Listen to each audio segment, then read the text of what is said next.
Hello my dear friends, you're on the Military Summary channel, and today we will discuss the situation in the world on the 11th of April of 2026. Today we have a lots of very interesting updates, so let's start. We have a lots of very interesting updates from Ukraine, from Pakistan, from the Strait of Hormuz, so let's discuss everything in details. And first let's talk about the state of Pakistan, where the meeting and talks between the United States of America and Iran are about to start.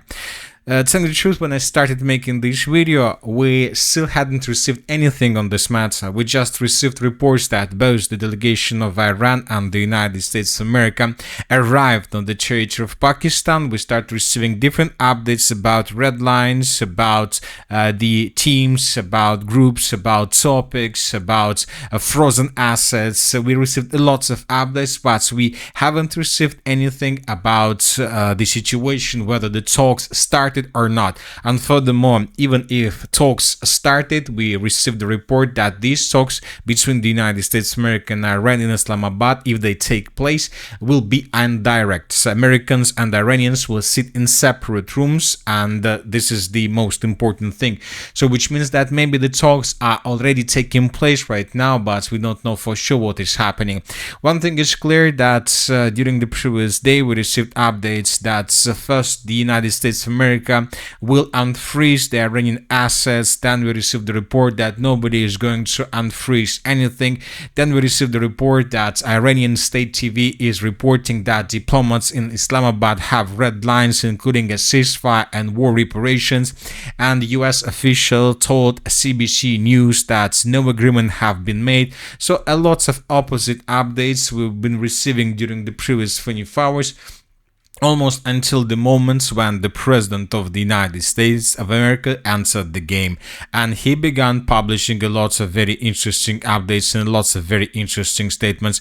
And probably the most important statement as the thunder was that we're now starting the process of clearing out the Strait of Hormuz as a favor to countries all over the world, including China, Japan, South Korea, France, Germany, and many others. And first of all, we start receiving updates that the statement of the President of the United States of America was just a bluff, but later we start receiving reports, and this information was confirmed first of all by pro-Iranian sources. Iranian forces have informed the Iranian negotiation delegation that a US destroyer is moving from the Fujairah port towards the Strait of Hormuz. Iran has informed the Pakistani mediator that if the American destroyer continues its movement, it will be targeted within 30 minutes. And probably several minutes after this article was published by different sources, we received the report that American destroyer has stopped moving due to the firm response of Iranian forces and the warnings delivered by the Iran's delegation in Pakistan. And later we have the report that Iran now says US destroyer has turned back from the Strait of Hormuz following a firm warning from Iran. And few minutes later, we received this picture. A Navy destroyer, US Michael Murphy is crossing the Strait of Hormuz today, according to ACE data. So this is a very important picture, because this picture shows us the approximate position of the US destroyer Michael Murphy during the day. So according to this picture, Michael Murphy was discovered and his position was located right exactly at this point. And of course, the most important question we can ask ourselves right now, how exactly this destroyer got there? There are several options. The first one is that the destroyer came to the Strait of Hormuz from the area of Bahrain, so using, let's say, this road. So okay, but this is the first option. The second option is that this destroyer entered the territory of the Persian Gulf from the east, from the area of the Gulf of Oman, crossing the Strait of Hormuz, entering the eastern part of the Persian Gulf. And when this destroyer got to this point, a destroyer moved back. So which means that basically today the President of the United States of America wasn't lying when he was saying that the US began clearing the Strait of Hormuz. Maybe it was more clearing not out of mines or something like this. It was media clearing to show that tankers and vessels of different companies and different countries of the world that they can freely use the Strait of Hormuz without any danger and without being afraid of any attacks from the Iranian side. So once again, the US ship got to this point, and most likely the US destroyer then returned back. So if we got, let's assume that this is Michael Murphy destroyer. First of all, he answered this point, the Strait of Hormuz. He crossed the Gulf of Oman, he crossed the Strait of Hormuz, he answered the eastern part of the Persian Gulf, and then destroyer returned back, which means that the United States of America managed to do this. And this is a very important signal and a very important message. And the most important thing from this message is the question whether the Iranians are bluffing or not. Yes, the Iranians, since the beginning of the Epic Fury operation, destroyed and attacked lots of tankers and vessels. And furthermore, I would like to remind you that at the beginning of the Epic Fury operation, the US side destroyed a ship and a military ship of the Iranian side in the area of island of Sri Lanka. If you remember, that happened at the beginning. And now we see that the US destroyer managed to close the shore of the Iranian side, but without any danger. So it seems that from this situation, we see that it seems that the president of the United States of America, first of all, was testing the Iranians and was trying to understand whether they have a strong something to act strongly or not. And it seems that the president of the United States of America got the answer to this question. Now it seems that he doesn't believe that the Iranians are able to attack the US ships and vessels if they try to, let's say, to demilitarize this area, or if they try to establish complete and physical control of this territory. But from the other side, this situation with destroyer and that the Iranians allowed this destroyer to cross the Strait of Hormuz was something like an act of a goodwill. Anyway, we will understand everything in coming minutes. Maybe in coming hours, but one thing is clear, that currently there is a ceasefire on the territory of Lebanon. At least we can say that the number of attacks from the Israeli side reduced significantly. At the same time, the Prime Minister of Israel stated that after a call with Trump, Netanyahu changed Israel's strikes policy in Lebanon. From now on, every strike in Beirut requires special approvals. Another important thing is frozen assets. We received the report that first the frozen assets would be unfreezed, but later we received the report that nobody is going to do this. So let's discuss this in details. First, we had the report that the United States has agreed to release frozen Iranian assets, and Tehran views the release of its assets as a test of goodwill and a new indication toward reaching a lasting agreement. But later we received the report that nobody is going to do this, that report regarding approval to release Iranian assets are false claims.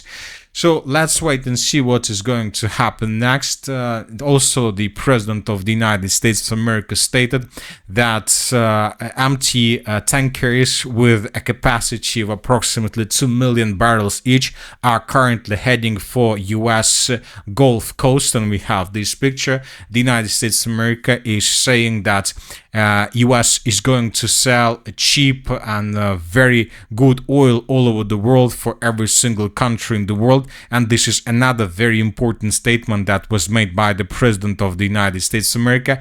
And this is something like, not like a blackmail, but these are first steps from the US side to stabilize the market, oil market, on the 30th of April of 2026.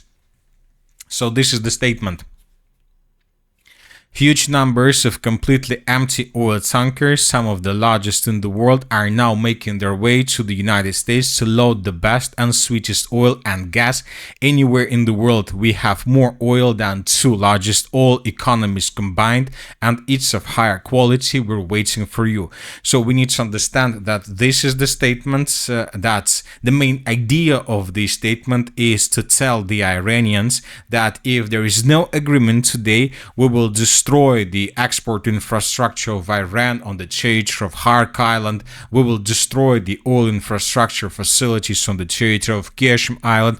And these destructions and these attacks from the coalition will not affect oil prices, and the oil market on Monday will be stable, because the US will be able to sell oil to every single company, to every single state in the world, and the complete hold of export of oil from the territory of the Middle East won't change anything. So this is another statement from the President of the United States of America. As we can see, he knows how to trade.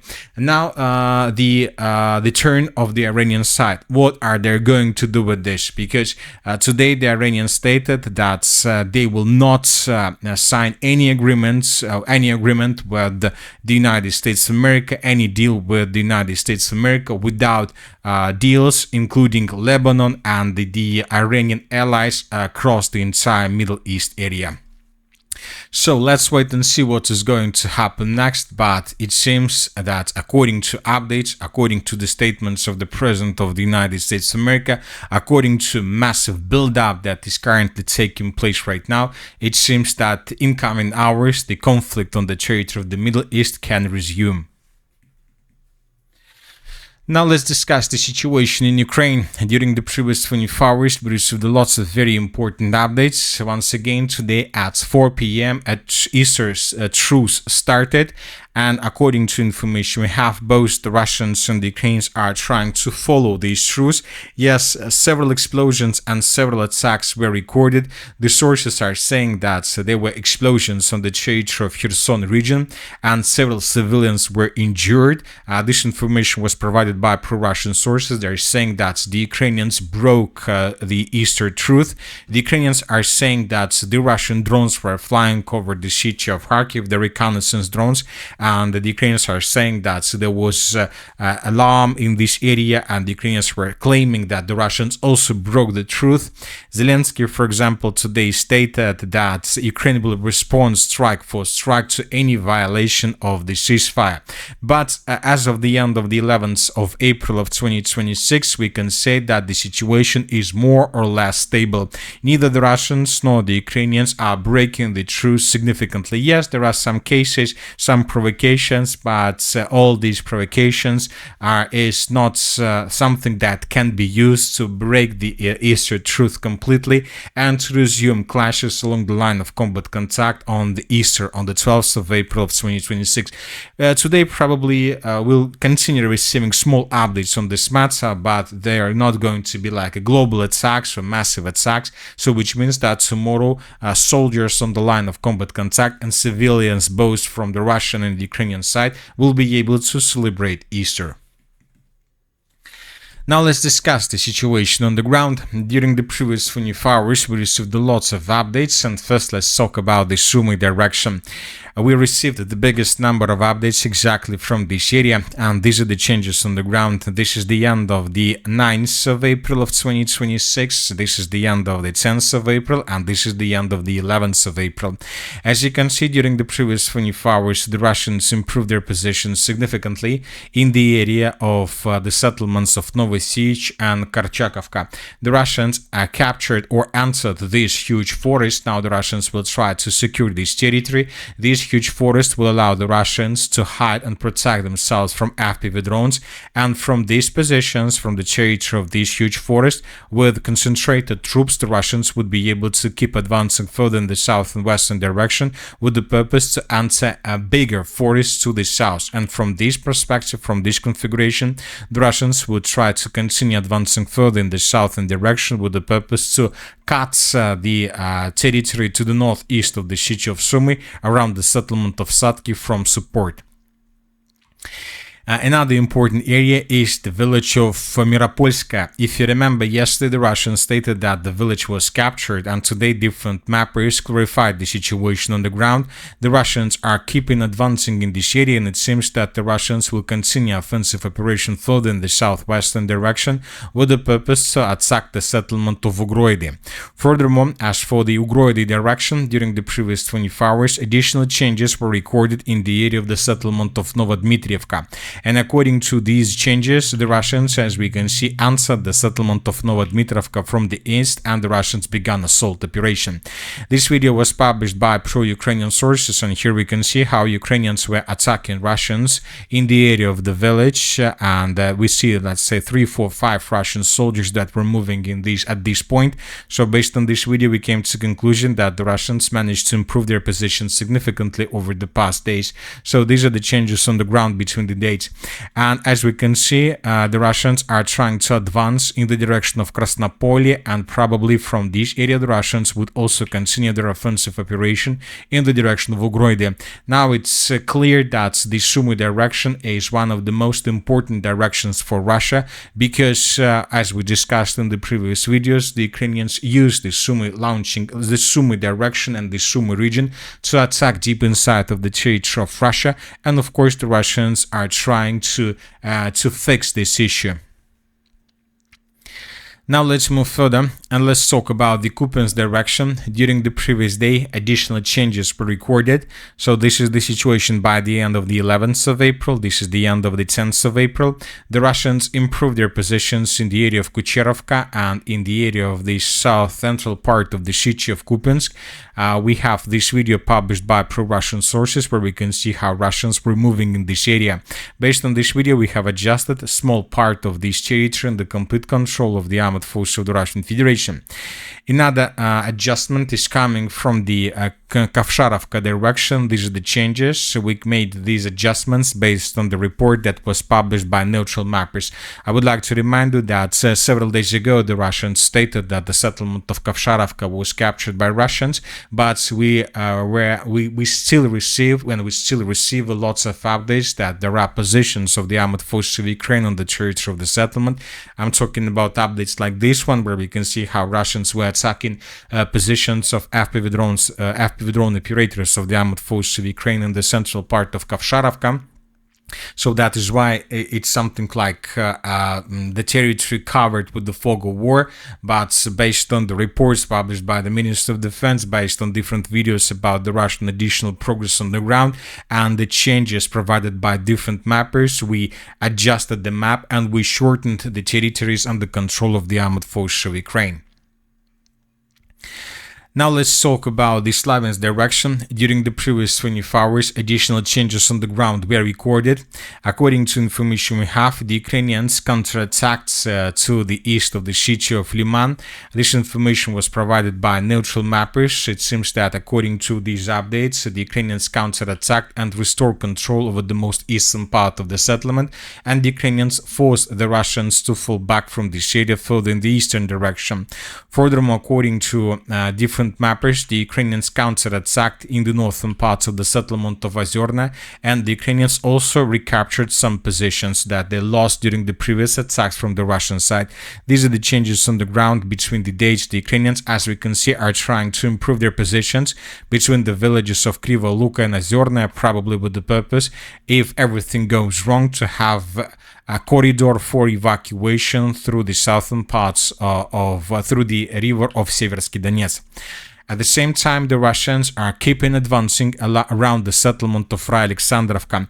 According to different sources, we have adjusted the map, and these are the changes. The Russians have answered these big forests to the west of the settlement of Kaliniki. They not answered, they managed to infiltrate and to bring their positions and forces closer to these strategical forests. Furthermore, as we can see, the settlement of Alexandrovka, at least its northeastern part, is already encircled by Russians, and the Russians are keeping advancing in this area, and the Russians are securing one stronghold after another. So all these updates, all these let's say reports are telling us just about one thing, that the battle for the settlement of Alexandrovka is ongoing, is taking place right now, and in coming days we'll start receiving changes from this area. And if Ukrainians lose control over the settlement of Alexandrovka and the forest, this big forest to the east of the settlement of Nikolaevka, then we can say that the battle for the Sloviansk agglomeration begins.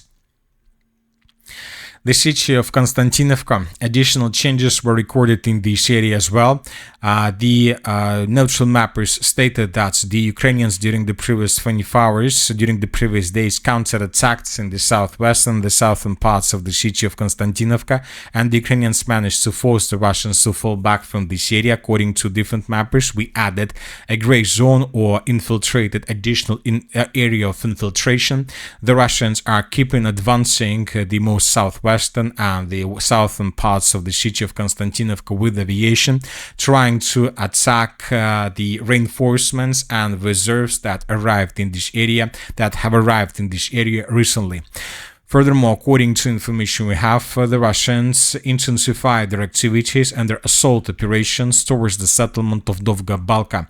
The Russians are trying to attack this village from two directions, and these are the changes on the ground between the dates. We have a video where we can see how Ukrainians were attacking positions of the armed force of the Russian Federation in the northern parts of Stepanovka. It seems that in coming days, the Minister of Defense of the Russian Federation will confirm additional changes on the ground, and probably in coming days we'll start receiving updates from the settlement of Dobropillia. Most likely the clashes are taking place on the territory of this settlement already. The Dobropillia direction, the Russians are keeping advancing further in the northwestern direction. These are the changes on the ground. This is the end of the 10th of April. This is the end of the 11th of April. The Russians recaptured positions in the area of the settlement of Novoshakhova. So this report was published by neutral mappers. These are the changes. First, we received reports that the Ukrainians managed to take these territories under complete control, and now we received the report that the Russians recaptured them once again. We have huge changes to the north of Novoalexandrovka, and this is additional infiltration area. The Russians, according to this report, more precisely sabotage and reconnaissance groups, began advancing further in the northern direction, and now it seems that the Russians are trying to encircle this number of villages between the settlement of Dobropillia and the settlement of Rodinska. So we are talking about this territory. It seems that the Russians are tasked to establish complete control over these villages within the next days. Especially the Russians are tasked to improve their position significantly in the area of Belitska. So in this area we are waiting very heavy clashes in coming days. The Russians are encircling this territory from the south, from the southeast, and from the northeast. Now let's move further. Let's talk about the Zaporizzhia direction or Dnipropetrovsk region as well. Today we have changes in the area of the settlement of Novopavlovka. These are the changes. According to different videos that were published by pro-Russian sources, the Ukrainians during the previous weeks managed to recapture the settlement of Novopavlovka completely and to force the Russians to fall back. In this area, in this video, we can see how Russians were attacking positions of the armed forces of Ukraine in the southern parts of the settlement. Based on this video and based on the report that was published by a neutral mapper, we have adjusted the map and we have colored up to 70% of the settlement of Novopavlovka back under complete control of the armed forces of Ukraine. The Russians currently control up to 30% of the settlement, but the most important is that the Russians managed to save control over the southern parts and the Ukrainians are not moving further. The Zaporizzhia direction. During the previous 24 hours, we received lots of updates, and probably the most important update is that Ukrainian sources claim that the Russian armed forces are massively deploying armored vehicles to the Zaporizzhia sector near Gulay-Polya. More than 50 units of equipment are reported. So the Russians decided to use the Easter ceasefire with the purpose to create massive build-up of forces in the area of Gulay-Polya, and once ceasefire ends, the Russians most likely will begin a fast lightning attack with these vehicles in the western direction with the purpose to break through Ukraine's defense and to capture the settlements of Verkhnya Tersa and Vazvizhevka with one fast lightning and armored attack. If Russians can take these territories under complete control, and this is one of the most important defense layers of the city of Zaporizzhia, then the situation will collapse. The defense of the city of Orekhov will collapse automatically, at least from its northeastern direction.